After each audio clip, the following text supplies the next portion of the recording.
Hello, good evening. Thanks for joining me on the live stream. It's intentionally dark. You're not seeing anything just because it's dark this time of day. You'll see maybe my eyes or the glare or something here or there. But just want to kind of relax and um, talk about the Children of the Corn movies. I think I'll briefly touch on one of my favorite movies, Friday the 13th, Jason Takes Manhattan. Friday the 13th, 8, Jason Takes Manhattan. People often have give it a hard time because even though it says Jason Takes Manhattan, which implies that he's in Manhattan or spends a lot of time there, he's only actually in Manhattan in the movie for about 30 minutes.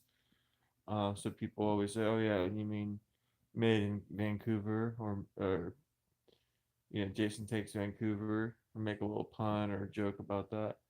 But I think they really miss the point, and they don't really um, Jason takes Manhattan. He gets there and he does try to take it at that point. I mean, I would have preferred to see some scenes where he's, stalking and killing yuppies and, little Wall Street lackeys and things like that, which the title does somewhat imply.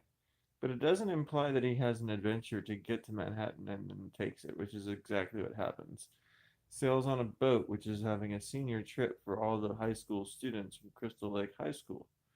And even though the movie was released in 1989, and the timeline of events for the movies, it depends on whose timeline you're looking at, anywhere between 1996 and 1999, which I tend to think it was around 1999. So you got this being kind of a futuristic movie, though it doesn't, just they wear what they're wearing contemporarily in the 1980s. So it's a 1989 Canadian type clothing and costumes, you might almost say. It does have somewhat of a Disney Channel feel to it. I guess that's kind of how Jensen Daggett described it once in one of the things. And I mean, it's pretty vicious in terms of the kills, but I guess in terms of like, oh boy, oh geez, am I gonna do drugs at this party, or am I gonna get this scholarship? Or oh boy, oh gee, my dog is coming on the trip. Is that okay? And like her principal's or her uncle is like an authority figure at the high school. So she characterized it as that. I didn't see what she meant at one point, but I do see what she means in kind of a general, vague sense, where someone would be like, "That's a criticism of the movie." And I don't really even see that that's how the movie is. I just say that there are some different elements to the movie that are kind of more like tropes for other sitcoms and things that were in the 80s and 90s, which tended to be like teen or children oriented. All that being said, there's a great little guy, Martin Cummings, I believe is the actor's name. I haven't really seen him in too much, but he kind of looks like Matt Damon from afar. I mean, just at first glance. I love his character, the videographer. He's involved in a friendship with this girl named JJ, who's just so beautiful with her crimped hair, and so sad how she's beaten to death with a guitar. She wants to go film underneath the ship for good ambiance. So anyway, this is Friday the 13th, 8, Jason Takes Manhattan. I highly recommend it. I really think that everyone, if you've seen it, give it a second look. Uh, who cares where it actually takes place? Is it a good movie? I mean, what the title is, A, is either misleading, or B, you don't understand the English language well enough. One of the two. You guys can all pick out there depending on if you like the movie or not or whatever. But like, in terms of the series, I think it's probably my favorite. I like seven quite a lot. I like six a lot. It's hard to really rank them. But I generally don't really like. Um, I don't dislike any of them. The more I go and watch them all. Um, so that's that. That's Jason Takes Manhattan. I could talk about that for hours, and I'll probably do a commentary on it. In fact, maybe I'll try to do a commentary sometime soon here. I'm gonna watch Final Destination 5, a decent dinner from Walmart. Ha! They're kind of crazy though, man. I don't know. I spent some cash on food today. I probably shouldn't have, but whatever. You only live once, right? All right. Now to the main subject of the video live stream. I'm going to eventually have people participating on this, but just wanted to get some thoughts out. I don't know why people.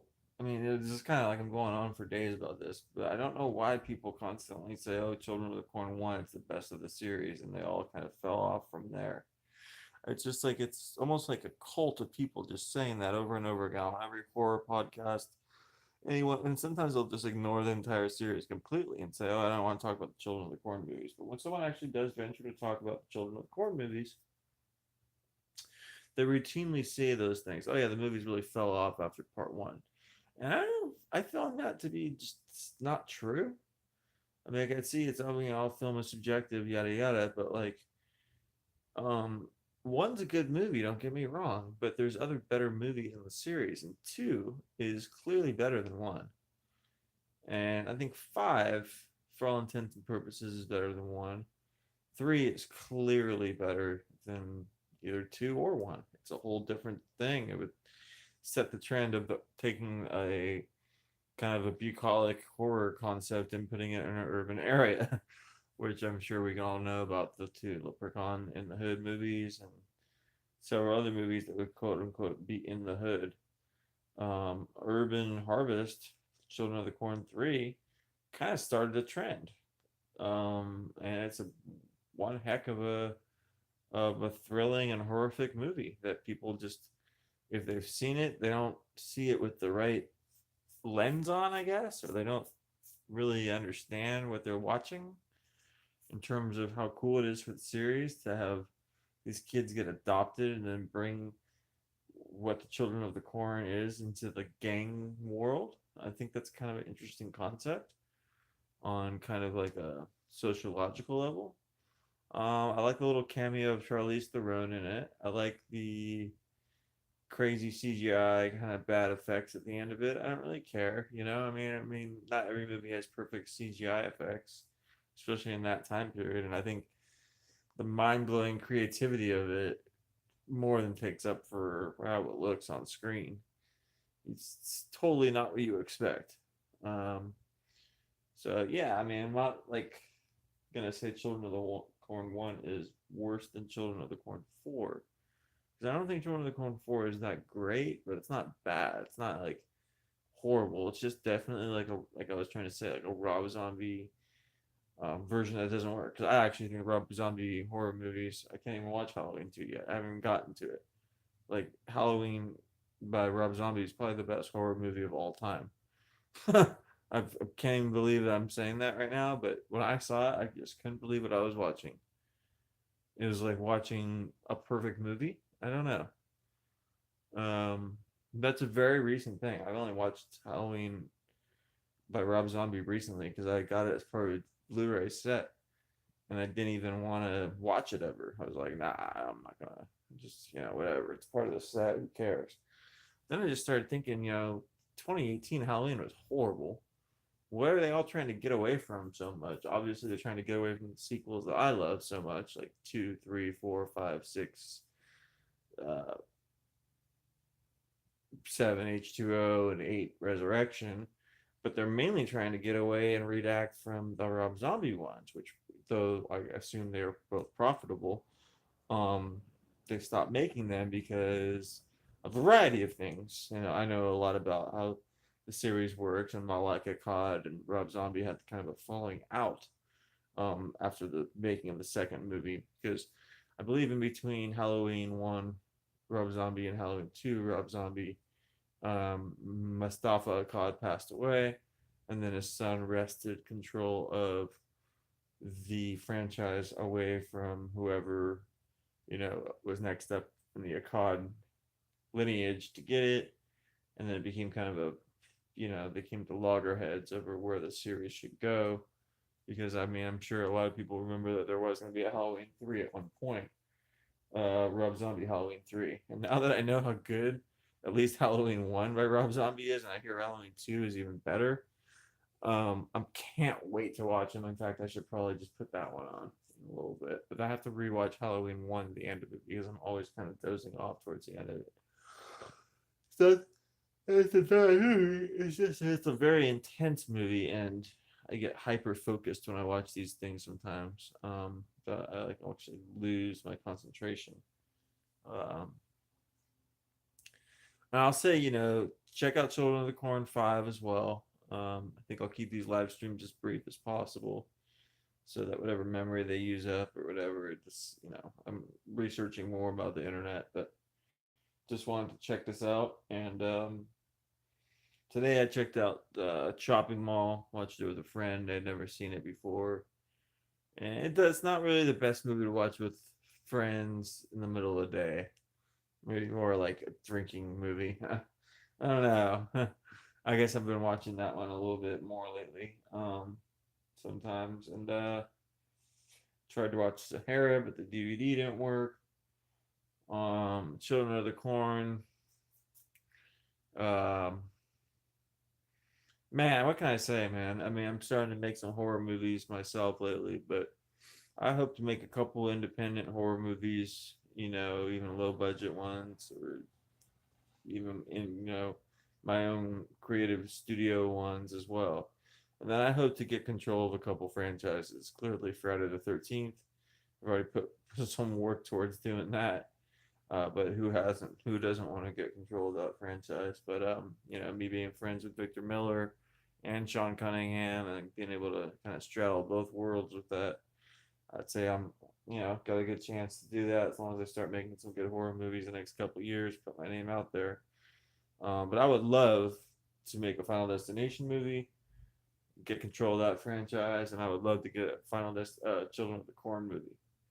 Eventually, just you know, you'd make those movies even more good and make more good ones of them. I swear I'd be a happy person. I'd love to help contribute to them. I really do like the Children of the Corn movies quite a lot. I really do. So anyway, I highly recommend that you guys check those out. I think I already talked about that.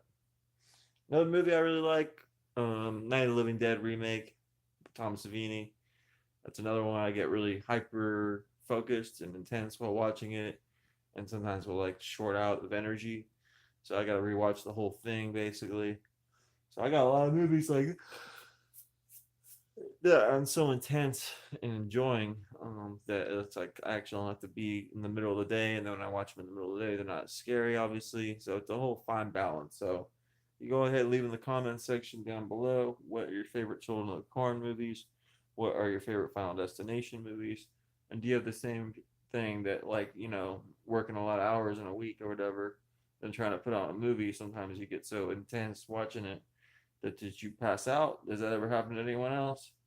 Because I am a little concerned, but I definitely think that I have some more snacks and just maybe walk around, maybe take a break during the movie. That way, I don't just get so like, oh man, I can remember another night I was just staring at the movie, just so like, oh my god, what's about to happen? And then like, oh, almost like a computer just like ran out of data or something real quick. But anyway, I also recommend getting away from horror real quick. Great comedy sports movie called North Shore. Um, One of my favorite movies. It's on DVD. Hopefully, they're making a new Blu-ray or DVD of it. Beautiful surfing movie. You go ahead and check that one out sometime. And we'll talk about some other comedies and other movies like that from that era soon. All right, thanks so much. Talk to you soon.